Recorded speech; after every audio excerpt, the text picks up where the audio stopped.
புதுக்கோட்டை மாவட்டம் கந்தர்வக்கோட்டை அருகே சைக்கிளில் சென்ற பெண்ணை வழிமறித்து அத்துமீறலில் ஈடுபட்ட சம்பவம் தற்போது பரபரப்பை ஏற்படுத்தி இருக்கிறது. இது தொடர்பான அண்மை செய்தி. இது குறித்தான கூடுதல் தகவல்களை நமது செய்தியாளர் சுவாமிநாதன் வழங்கிட கேட்கலாம். சுவாமிநாதன், வணக்கம். உங்க விரிவான தகவல்கள்.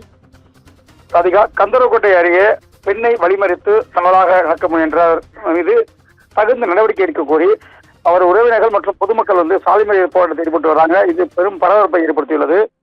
புதுக்கோட்டை மாவட்டம் கந்தர்வக்கோட்டை அருகே உள்ள தச்சங்குறிச்சி கிராமத்தைச் சேர்ந்தவர் செல்வராஜ் என்பவரது மனைவி தலைத்து மேரி கடந்த 30ஆம் தேதி அன்று அப்பகுதியில் சின்னம்மா கல்லறை அருகே மிதிவண்டியில் சென்ற போது அவரை வழிமறித்த அதே பகுதியைச் சேர்ந்த பாட்ஷா என்ற பாஸ்கர் கையை பிடித்து இழுத்து அவரிடம் தவறாக அணைக்க முயற்சி செய்ததாக கூறப்படுகிறது. செல்வத்து மேரி அவரிடமிருந்து தப்பிச் சென்ற நிலையில இது குறித்து கந்தர்வக்கோட்டை காவல் நிலையத்தில் அந்த பெண்மணி புகார் கொடுத்த நிலையில் இதுவரை காவல்துறையினர் சம்பந்தப்பட்ட நபர் மீது கைது செய்யாமலும் அவர் மீது எந்தவித நடவடிக்கையும் எடுக்காமல் இருந்துள்ளதாக தெரிய வருகிறது. ஏதாவது ஆத்திரமடைந்த செல்வத்து மேரி மற்றும் அவரது உறவினர்கள் கையில் பெட்ரோல் கேனுடன் கந்தர்வக்கோட்டை செஞ்சிப்பட்டி சாலையில் மறியல் போராட்டத்தில் தற்போது ஈடுபட்டு வந்தனர்.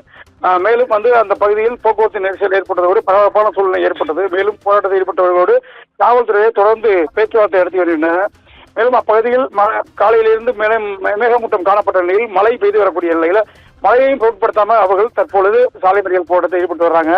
இது பெரும் பரபரப்பையும் போக்குவரத்து நெரிசலையும் ஏற்படுத்தியிருக்கிறது. ராதிகா, உங்க தகவல்களுக்கு நன்றி சுவாமிநாதன்.